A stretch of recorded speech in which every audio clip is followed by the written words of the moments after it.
Այսպիսով, խնդրում եմ, նկարագրեք ձեր կողմից, ձեր գործունեության համապատասխան ոլորտի կողմից, ինչպիսին է ապակենտրոնացված համագործակցության Հայաստան-Ֆրանսիա ռազմավարական հարաբերություններում,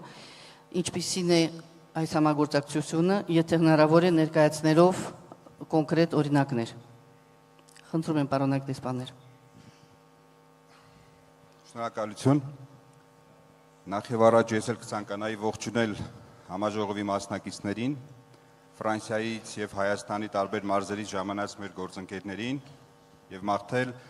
արդյունավետ քննարկումներ։ Կցանկանայի նաեւ շնորհակալություն հայտնել Սյունիքի մարզին եւ Գորիսի քաղաքին։ Ինձ համար կրկնակի հաճելի է մոտ 30 տարի հետո վերադառնալ Գորիս, որտեղ այստեղ անցկացրել եմ իմ զինվորական ծառայությունը եւ տեսնել այսպիսի հրաշալի քաղաք, տեսնել այսպիսի զարգացում, դինամիկ զարգացող քաղաք, որը ի վիճակի է այսօր հյուրընկալել նման խոշոր միջազգային միջոցառումները։ Վերադառնալով հարցին կապված Հայաստան-Ֆրանսիա ապակենտրոնացված համագործակցությանը,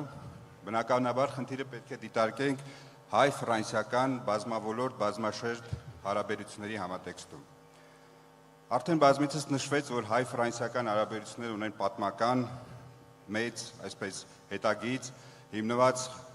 ընդհանուր արժեքների վրա, պատմական ամուր կապերի վրա։ Այսօր Հայաստանը եւ Ֆրանսիան որպես պետություններ ունեն կայուն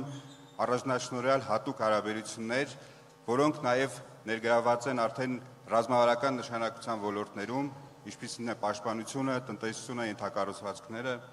եւ հարաբերությունները դինամիկ զարգացում են ապրում գրեթե ամեն օր։ Նշվեց արդեն, որ մի շաբաթ առաջ Հայաստանում էր Ֆրանսիայի արտաքին գործերի նախարարը եւ բավականաչափ հետաքրքիր եւ արդյունավետ այց տեղի ունեցավ, ստորագրվեցին մի քանի փաստաթուղթեր եւ անդրադարձ կատարվեց նաեւ ապակենտրոնացված համագործակցությանը։ Հայաստան-Ֆրանսիա հարաբերություններում միջկառավարական, միջխորհրդարանական, հասարակական, մշակութային եւ այլն կարեւորագույն դեր է խաղում նաեւ ապակենտրոնացված համագործակցությունը, որը սկսվել է մեր հանրապետության անկախացումից ծնունդից ի վեր։ Ունենք բազմաթիվ արդեն նշվեցին գործընկերություններ, քույր քաղաքներ եւ օրեցօր այս համագործակցությունը զարգանում է։ Ապակենտրոնացված համագործակցությունը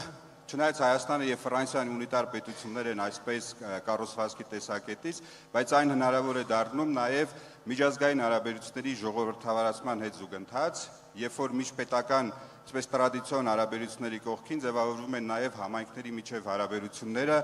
ի լրացումն միջկառավարական հարաբերությունների։ Սա մի նոր ոլորտ է, որտեղ հնարավոր է դառնում նպաստել երկրների տարածքների կայուն զարգացմանը, բերել միջազգային համերաշխություն եւ նպաստել համայնքային զարգացումներին։ Հիմա կոնկրետ ձեր հարցը, թե ինչ նշանակություն ունի ռազմավարական հարաբերությունների տեսակետից, բնականաբար Հայաստանի համար ապակենտրոնացված համագործակցությունը Ֆրանսիայի հետ ունի ռազմավարական բնույթ եւ կբերեմ ես մոտարապես 5 փաստարկ, թե ինչու է այդպես։ Առաջի հերթին այս համագործակցությունը նպաստում է մեր անվտանգությանը։ Տեսեք, Հայաստանի հիմնական մարզերը, այսպես Սյունիքը, Վայոց ձորը, Գեղարքունիքը, Տավուշը, հիմնական նկատի ունեն, որոնք ներգրաված են համագործակցության մեջ, սահմանամերձ են եւ բավականաչափ ունեն խոցելիություն։ Եվ այսօր մենք Սյունիքի մարզում ենք եւ այս միջոցառման կազմակերպում ենք այստեղ, սա սիմվոլիկ է նաեւ խորհրդանշանական մեր աջակցությունը, ֆրանսիական կողմի աջակցությունը Սյունիքի դիմակայունությանը եւ Հայաստանի ընդհանրապես անվտանգության խնդիրներին։ Երկրորդը քաղաքական առումով 20 թվականին 44-օրյա պատերազմից հետո 23 թվականին Արցախից Լեռնային Ղարաբաղից մեր տեղահանված բնակչության Հայաստան բնակչության տեղանված ընթացքում Ֆրանսիայի բոլոր գրեթե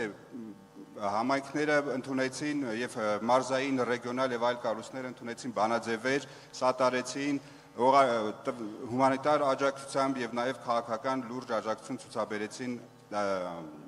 այս ամբողջ ընթացքում, երբ որ Հայաստանը ապրում էր այդ դժվարին տարիները։ Տնտեսական առումով նույնպես Ապակենտրոնացված համագործակցության կարևորագույն ուղղություններից մեկն է նաև համայնքների տնտեսական կարողությունների ամրապնդումը։ Եվ կան բազմաթիվ ծրագրեր, հիմա վստահ եմ գործընկերները կխոսեն դրա մասին։ Մյուսը դա Հայաստանի Սփյուռքի ներգրավումն է նաև ապակենտրոնացված համագործակցության շրջանակներում։ Արդեն նշվեց, որ հայկական Սփյուռքը Ֆրանսիայում բավականին կարևոր դեր է կատարում ինտեգրված ֆրանսիական հասարակության մեջ եւ նաեւ կան նաեւ թիմերի մեջ ներգրաված հայազգի գործիչներ, որոնցից ոմանք այստեղ են եւ մասնակցում են միջոցառմանը։ Եվ այս ապակենտրոնացված համագործակցությունը կառուցվածքային մեխանիզմ է ապահովում նաեւ Սփյուռքի ներուժի ներգրավմանը Հայաստանի թիմերի զարգացման գործում։ Եվ վերջապես վերջում կուզենայի նշել նաեւ, որ այս համագործակցությունը նաև աջակցում է Հայաստանի ժողովրդավարությանը, տեղական ժողովրդավարությանը, գիտեք, որ այսօր մեր ինքնության կարևորագույն մասն է կազմում նաև ժողովրդավարական երկիր լինելը, ի ժողովրդավարությունը սկսում է նաև տեղերից։ Եվ այս համագործակցության շնորհիվ է նաև, որ մենք բերում ենք ֆրանսիական փորձը օգնելու մեր համայնքներին լուծելու իրենց խնդիրները եւ զարգացնելու տեղական ժողովրդավարությունը։ Շնորհակալություն։ Շնորհակալություն, պարոն դեսպան։ Իրոք